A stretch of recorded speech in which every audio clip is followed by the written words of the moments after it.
Barnett, hands to Woody, up the middle, touchdown! Iowa State has won it! Jim Woody took it in, and the Cyclones have upset the nation's second-ranked team. All right, welcome back. Welcome in to the Cyclone Fan Perspective. As always, brought to you by the Play the Fight Song podcast, where we always talk about everything college football. We are diving into bowl season. Just a pre-notice, we're doing this on December 17th, Sunday night. So whenever you get this, whenever we do release this, hopefully it's not too outdated.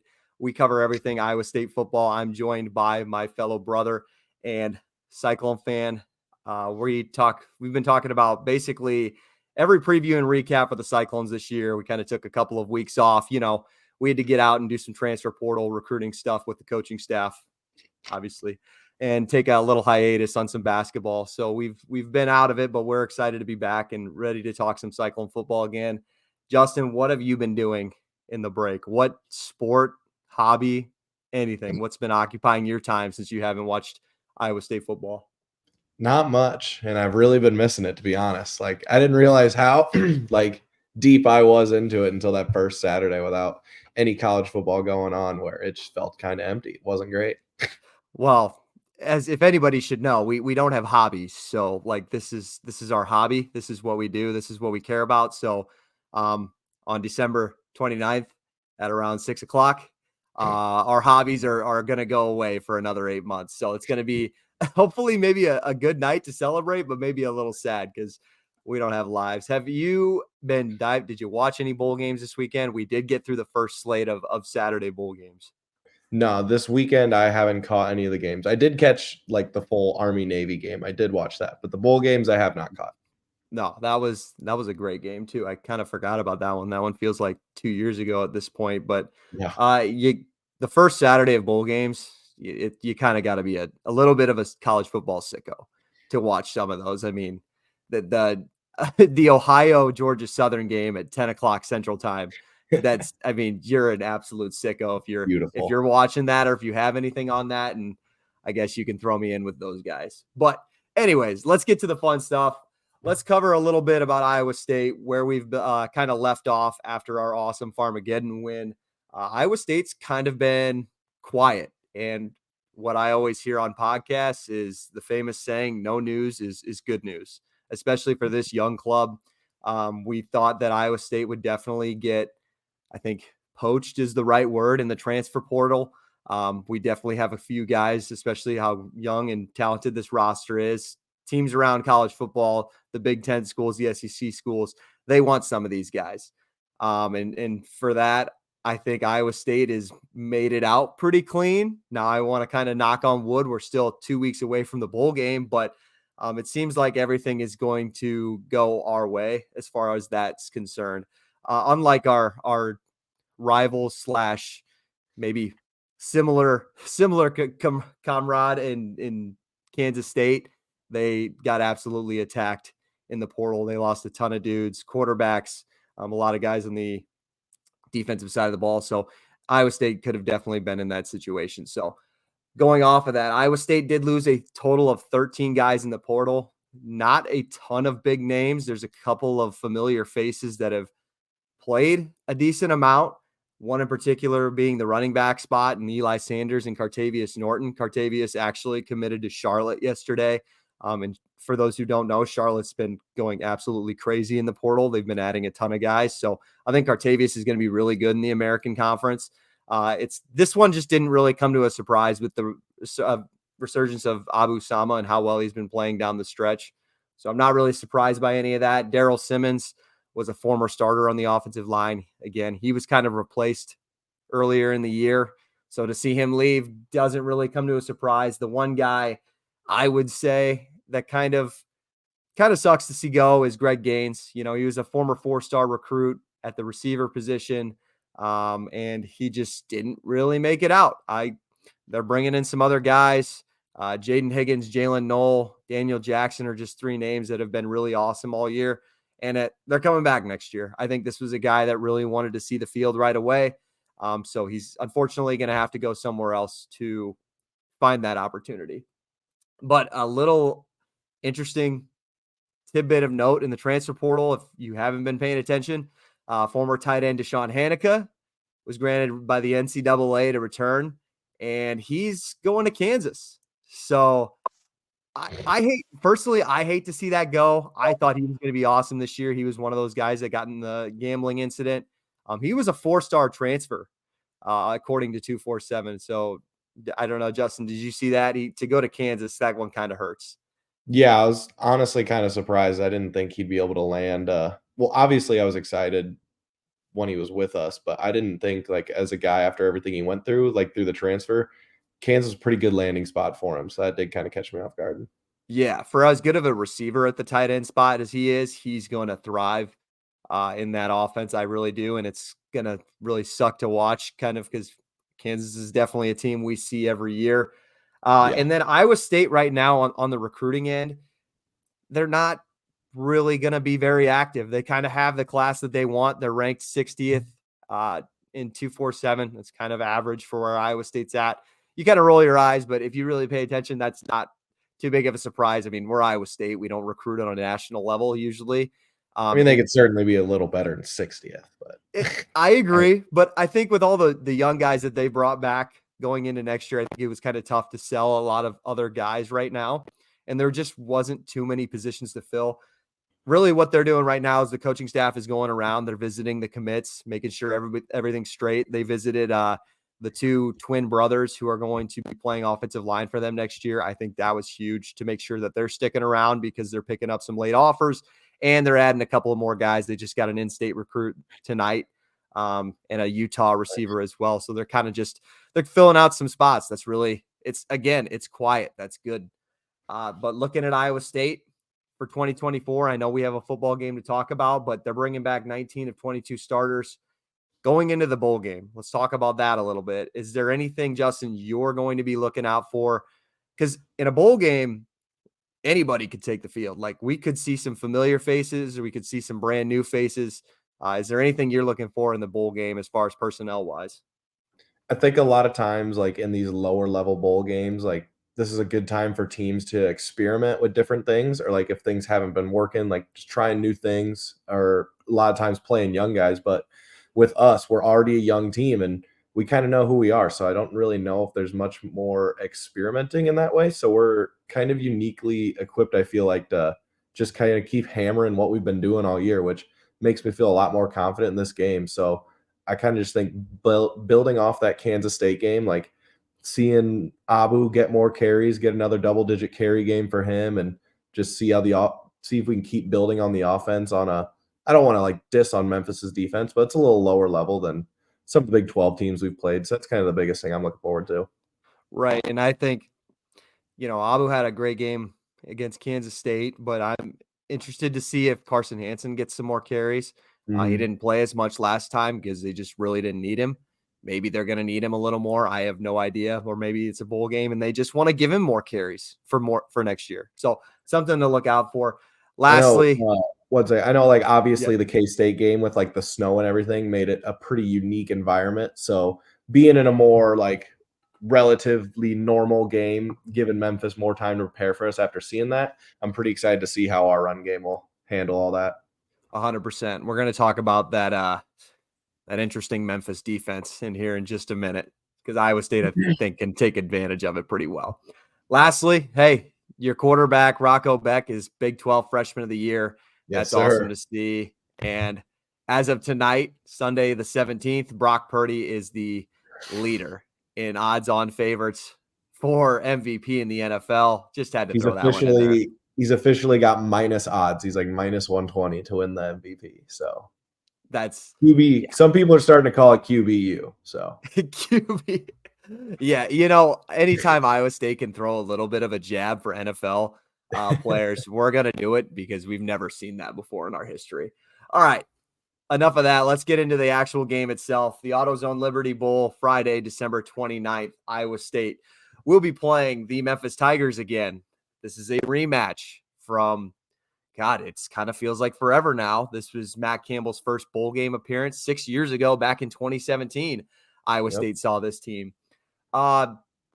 Difference between that year and this year, I think Iowa State kind of had a couple of veteran guys who were playing their final game, Joel Lanning, Alan Lazard, similar for Memphis and that Mike Norvell coach team. So this year, it's really going to be a battle of two teams who are going to have a lot of heavy production returning for next year. So it's a huge game from momentum wise.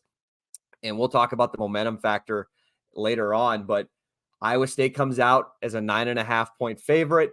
That is a little surprising. I think when it first came out, it was 6.5. I thought it would stay no greater than 8.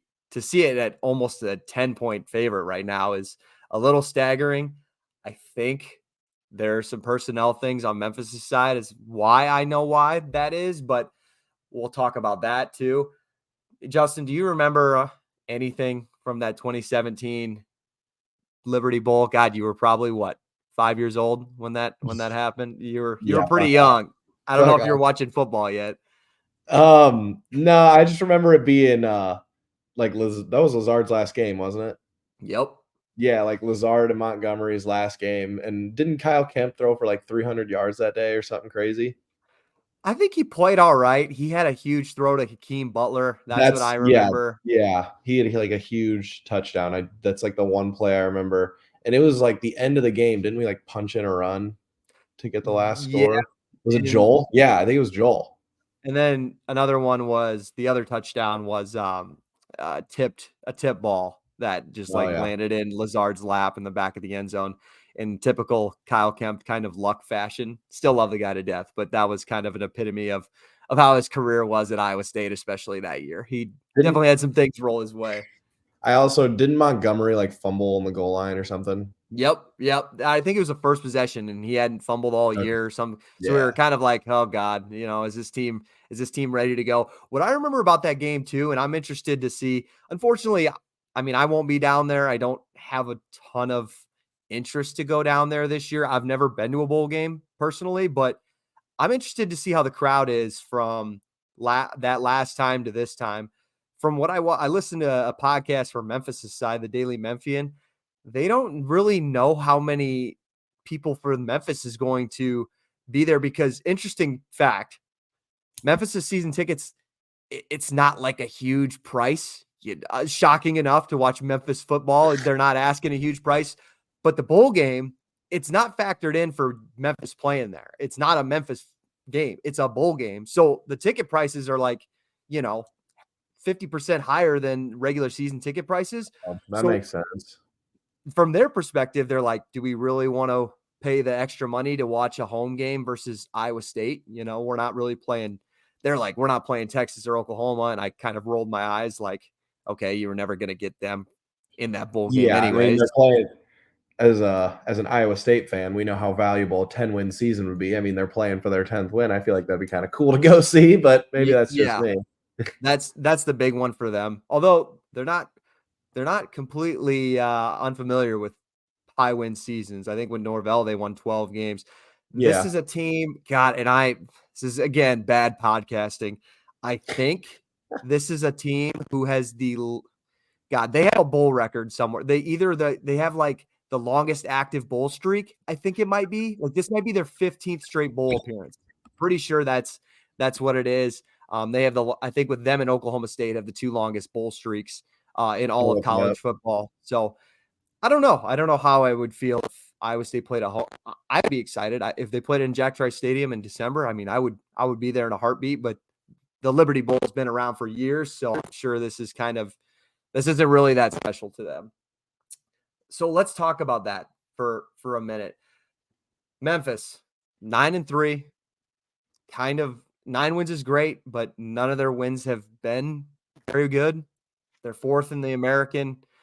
They finished behind UTSA, Tulane, and SMU. Their 3 losses this year. I would describe it this way. Their losses have been good. Their wins have been bad. They don't have an impressive win on their schedule. God, the most 2 impressive wins would be Boise State and South Florida. That really, and Boise State was playing bad football at the beginning of the year. Fired Andy Avalos basically because of it.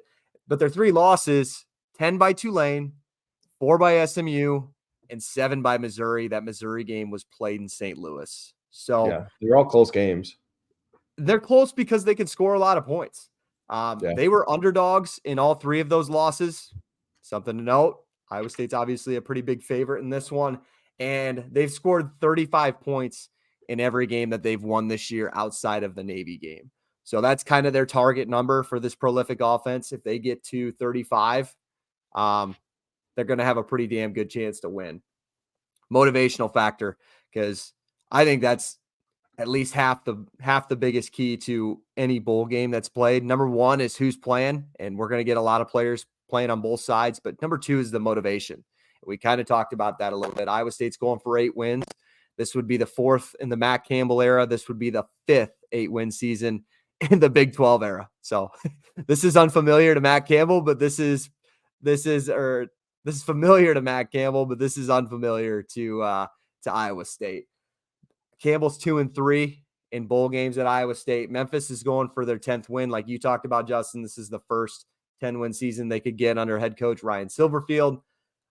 They're more than likely going to be the preseason favorite going into next year in the American Conference because of SMU leaving, because of Willie Fritz leaving at Tulane, and UTSA is losing their 7th-year quarterback in Frank Harris.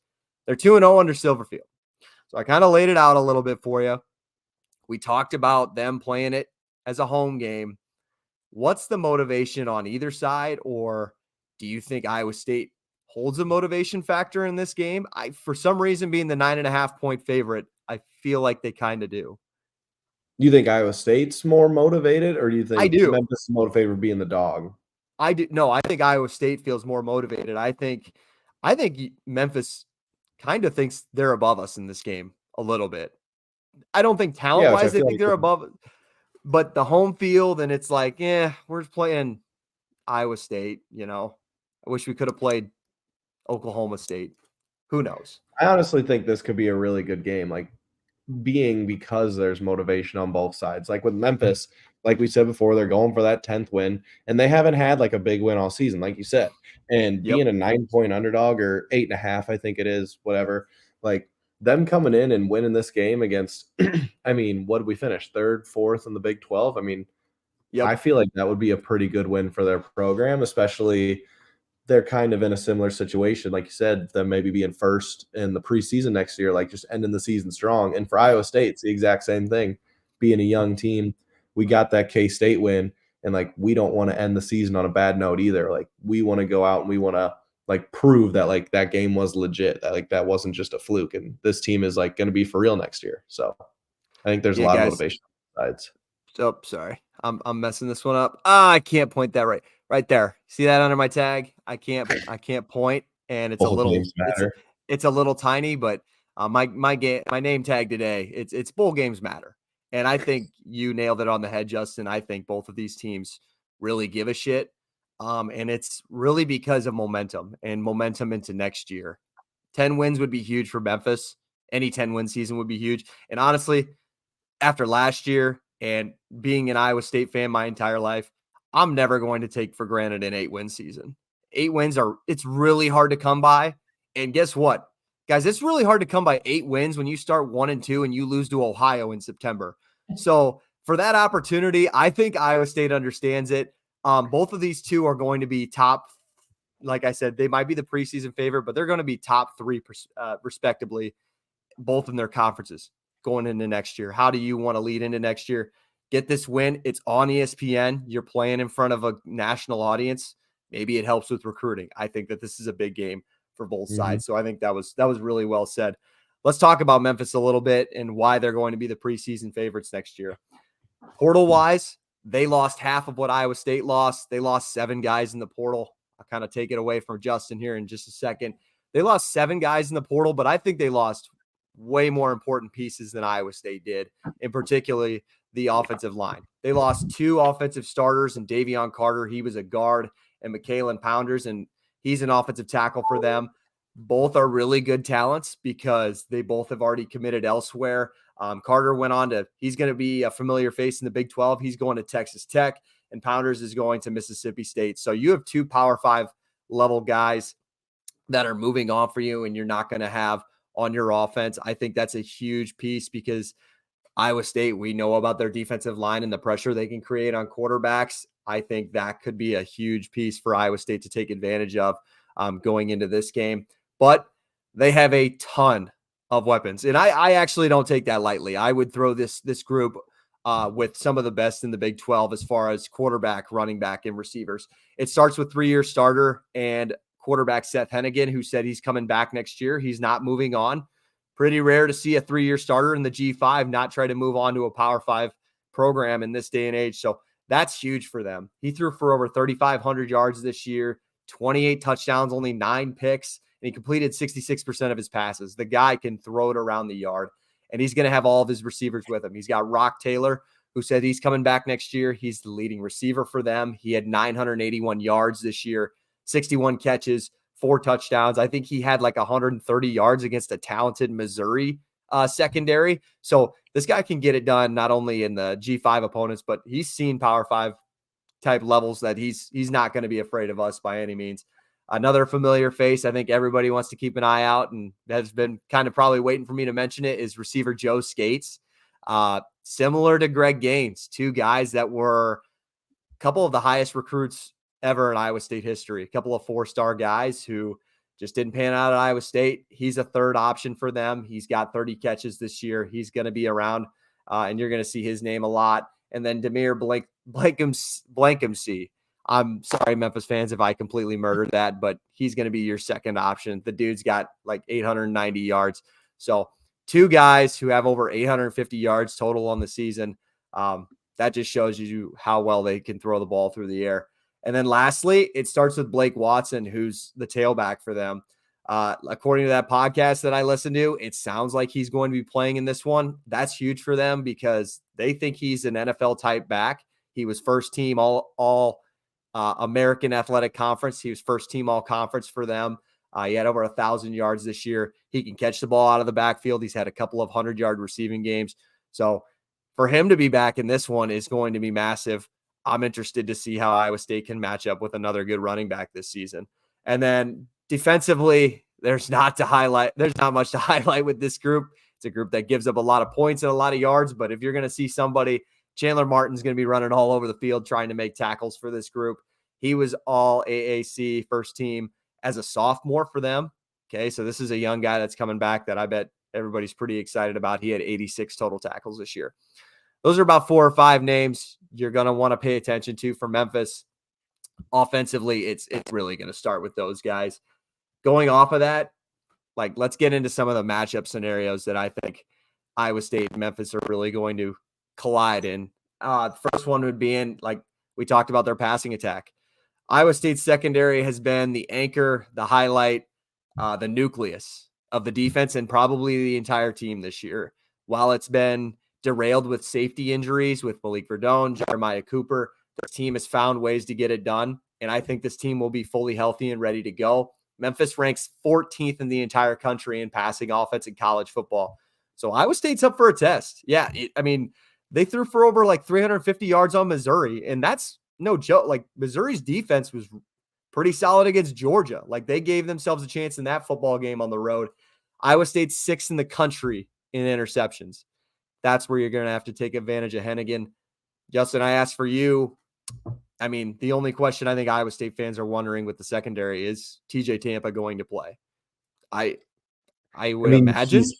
He's had enough time off. You would think so. I know some guys like to sit out bowl games. I don't really see TJ as being that type of guy and him having the month off. It sucks not getting the updates like you do with the NFL and stuff like that. You're just such in the dark. Yep. But if he doesn't play, that's going to be a huge loss for us in this game. Absolutely. Well, I don't know. Do you remember? I felt like Brees didn't announce it, but we knew Brees wasn't going to play. Everybody was he's out. But it didn't seem like he announced it until at least it was a couple of days before that Clemson game. That was also, yeah, that's true. I said, we don't want to date this. It's the 17th of December. He's still got 2 weeks to decide. He's like a fringe second round or late first round, early second round guy. I don't see him going in the first round. I've been kind of looking at some mock drafts and I haven't seen his name on any of them. Okay. And I really feel like the only time guys are sitting out sitting out bowl games. They think they're going to be a first rounder because Brees was obviously the first running back taken. We thought he was going to be a first round pick. And I don't know. I feel like he's the type of guy who like wants to end the season with his guys just from like the things that they've been posting, things you've heard. I don't really see him sitting out. I feel like we would have had some like inclination that was going to be the case. Sure. And I'll prevent this from being dated. If TJ announces he's not playing in this football game, Jontez Williams is going to have it's going to be a coming out party for him. I think this is a guy that I'm really high on. I think he's going to be really good given a full off season and kind of understanding that position. If he has to be the starter, I think Iowa State can handle it. But we've seen BYU and Kansas, 2 games in particular, where they've tried to go after our missing pieces in our secondary. So I wouldn't be surprised if Silverfield tries to do the same thing for Memphis. Second matchup I want to see. What can Iowa State take advantage of offensively? Let's give you a rundown on Memphis. Statistically on defense, they're 90th in points per game. They give up about 30 points a game. They're 95th in rush defense. They give up about 160 yards on the ground, and they're 112th in passing offense, giving up about 253 yards through the air, about 12 yards per completion. Yikes. Justin, we saw this kind of statistical matchup against Kansas where Kansas is like literally one spot ahead of them in rush defense, and they came out and got Iowa State. They kind of hoodwinked us, to be honest with you, because we weren't physically prepared to kind of play smash mouth football. You don't think Iowa State is going to try to do the same? Like, we've learned enough through the season, right? We can't smash mouth Kansas. We can't smash mouth Ohio. We got to start with the pass, correct? The short passing game. We're not I'm not so sure that he will. I'm not saying you're wrong, especially after last game and seeing like how effective we were running it. I honestly think we probably will go to the run right away and see how effective that is. Like, I think this would be a great test for our O-line and see, because I know we've been trying that all year, and it's like that's been the one missing piece, the one objective. Like, they haven't been able to really handle. Well, I guess you could say the K-State game, but like I said, that game was kind of an anomaly. Yeah, where because of the snow. Playing a team in a group of 5, like, I don't want to diss on the group of 5, but like a not very effective defense this year, and like seeing if our running backs can do it again, I kind of feel like they are gonna really lean on the run game. Talking this over, here's what I think. Especially too, because I don't think we want to get into a track meet with these guys. No, 100%. I think Iowa State should come out and try to run smash mouth football, just like we tried to do against Ohio. And guess what?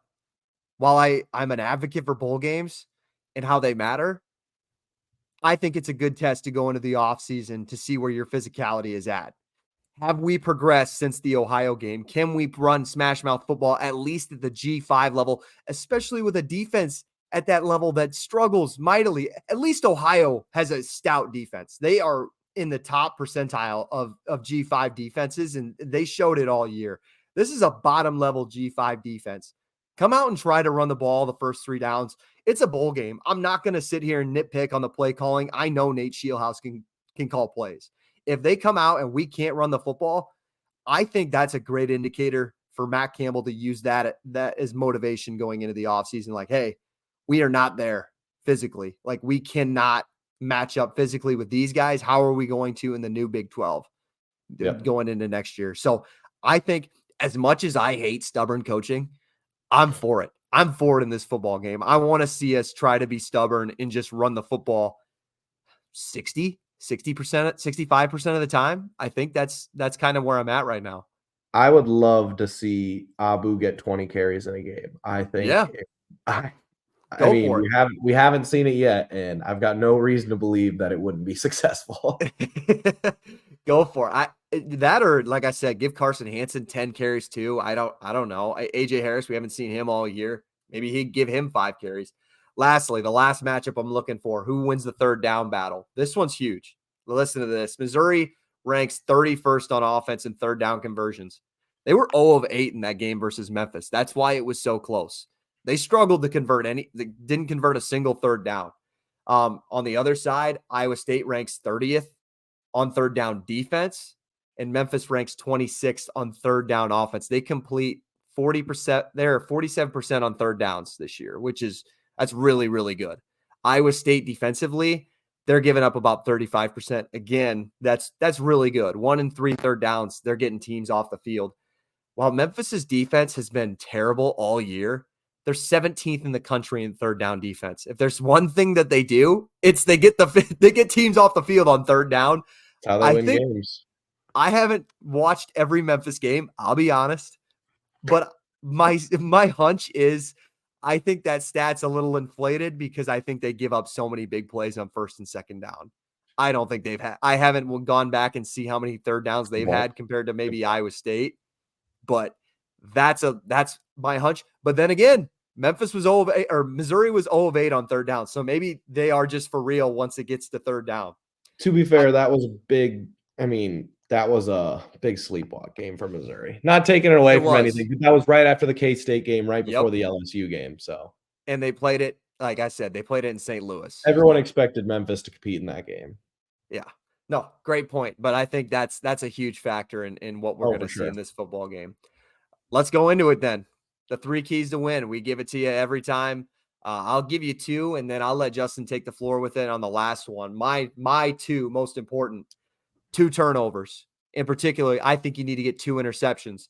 You ranked 6th in the country for a reason in interceptions. It's what you do. Iowa State's usually just a bend, don't break defense, but they've been really aggressive this year in creating turnovers, which is something we're not used to seeing. Hennigan threw 2 picks in the Missouri game and the Tulane game. That kind of tells you where you need to get him. He's going to throw it a ton. I wouldn't be surprised if he throws it 45 times. You got to pick off 2 of those passes, swing the momentum, and that's where I think you got to take advantage of it. And then number 2, hopefully I'm not stealing yours, Justin. I think you got to get pressure on Hennigan. I talked about their 2 transfers, or their 2 starting offensive linemen that have entered the portal and have gone elsewhere. With 2 starting offensive linemen out, Iowa State's really got to take advantage of it. We talked about physically how the offensive line will match up against a poor G5 defense. I want to see how this defensive line gets after a G5 offensive line, especially with 2 guys out. I've been if I had to be disappointed with one spot on the defense this year, it's the defensive line. The linebackers are young. That doesn't really surprise me. The defensive line and its depth and the pressure that they haven't really created this year is a little disappointing. Dominic Orge, I got to see it. Tyler Onyetum, this is your coming out party to be a 2nd or 3rd round pick for the following draft, lead into next year with some momentum. That's what I'm looking at. Justin, your last key to victory for us. Yep, we kind of already touched on it. Mine was going to be how the O-line's going to play. We finally started running the ball. I mean, we had a lot of pop plays against Kansas State, but we finally started having a lot of success with pounding the rock. And like I said, I think if we the more Abu touches the ball, the better things happen. And I think if we continue to run the ball and can finally test ourselves like we were talking about, if we can be the more physical team on the line of scrimmage, I think we're going to have a ton of success. I think and then if not, and we got to start airing it out. If we get into a track meet with these guys, that's not a situation we want to be in for sure. No, this is a home game. It's going to be home in front of their home crowd. I think a track meet's what we got to avoid. I think our key point for me and you, our one victory point that we got to make is, I think, the line of scrimmage. I think we can both agree on that. That's really where it's going to come down to on Saturday, or on that day. So if you had to predict it, 9.5 point favorite, who you got? Who you got winning, and what's your score prediction? If TJ Tampa's playing, I am saying it's going to be 31-20. I think we're going to have success running the ball, and I'm sure they're going to get theirs. There's a really good offense, but I think our secondary and our defense could really give them problems. And if we can run the ball, we can kind of control the clock a little bit, and I think that'll be pretty good for the under. Great point. We haven't talked about the over-under yet. My prediction, whether or not we see Tampa, I don't think it completely matters. I think Iowa State's going to try to win physically, and I think when they have the ball, I think they're going to convert short throws, run the football, try to keep the ball in their hands. We're going to try to get Hennigan and that offense off the field as much as we can and as fast as we can. That being said, I think Iowa State kind of turns into a slower paced game. I think they're going to win. I'll go 28-20. I think they get a couple of touchdowns and maybe a couple of field goals in there, but I think our defense bows up well and forces field goals rather than touchdowns for Memphis. So that's where I kind of see it being successful. I think it's a good prediction. I would be interested to see where Memphis kind of thinks they're at. I don't think that they've really paid attention to us all year. If you're a Memphis fan, welcome to the chat. Please subscribe. Thank you for being here and comment your thoughts on where you think your team is at, because we would honestly love to hear them. And we'll cover that more in our podcast in a couple of weeks. Last but not least, Justin, before we head out, this might be our last. We might do a recap. We might do a recap after the new year, but I would imagine the college football playoff semifinals will at least be played. If we do a recap, maybe we'll do it after the championship game. Give us your championship prediction. Who do you got in the championship? So who do you got winning the semifinal, and who's your title winner? I've got Michigan beating Washington. Okay. Yeah. I know Michigan's a slight favorite, and a lot of the hype's on Bama right now, but I've been all in on Michigan kind of being – I was at the Michigan-Nebraska game this year when Michigan just manhandled them. Then even when they weren't, McCarthy had his best game, so I'm a little biased, but that's a great team, and I kind of feel like they're the best team in the country. They could give Bama some problems, and I honestly think Washington's a little underrated. They were 10-point underdog against Oregon the second time around. They still handled their business, and their passing game could give Texas fits. I mean, if we're throwing for 300 yards on Texas, I know Texas is really good. They're really talented, but I think Washington's like being undervalued there. They're like a 5-point underdog. I think that should be a little closer. I think it'd be cool. I know Texas is leaving, and like I would have no problem with Texas winning and like a Big 12 team making the championship. Another Bama Texas game would be cool, but I don't know. I'm pretty high on Penix and that Washington team. Going against the grain. I like it. Personally, I think we might get a rematch from a regular season game we saw this year. Not going to give away my picks. I got to leave that for the podcast. Sorry, folks. But I do love those picks. You've thought about it. That is a great prediction. All right. Before we get out of here, okay, we will probably give you guys a recap talking about the bowl game, how Iowa State, where we go from here heading into 2024. I think win or lose, Iowa State has a ton of good stuff going into the new year, and I think there's a lot to be excited about with this football program. But first and foremost, Justin, we kind of started this halfway through the year, but it's been a lot of fun previewing these games. I'm really excited to watch this team one more time this year. So any more thoughts before we go into our final game of the year? Oh, not really. I think we've been going for like 38 minutes. You've kind of let us go there, which has been kind of nice. And I don't know. I appreciate you bringing me on halfway through the season. It's been fun. Yes, sir. Hey, 38 minutes and counting. The producer is not going to be pleased with me, but bowl games matter. It took more time. Bowl games matter. Okay, we took some time off. We took like 2.5 weeks off. We had a lot to cover. This is still a big game. Okay, we appreciate you guys always tuning in. We've been really receiving some good positive feedback, especially since our Kansas State videos. So whether you're a Kansas State fan, you're a Memphis fan, Iowa State fan, college football fan in general, we appreciate you guys tuning in. As always, we are presented by the Play the Fight Song podcast. We give you guys full college football podcast episodes every Thursday. We cover everything from the transfer portal to bowl games because they matter, to the college football playoff. As always, please subscribe, share it with your friends. We really enjoy talking college football. Me and Justin really enjoy talking the Cyclones. So appreciate you guys tuning in one more time. We will be back in probably another 2-week or 3-week hiatus. Hopefully we talk about an Iowa State victory. Until then, you guys have a great holiday. Spend it with time with friends and family watching football. And as always, from me and Justin, once again, go Cyclones.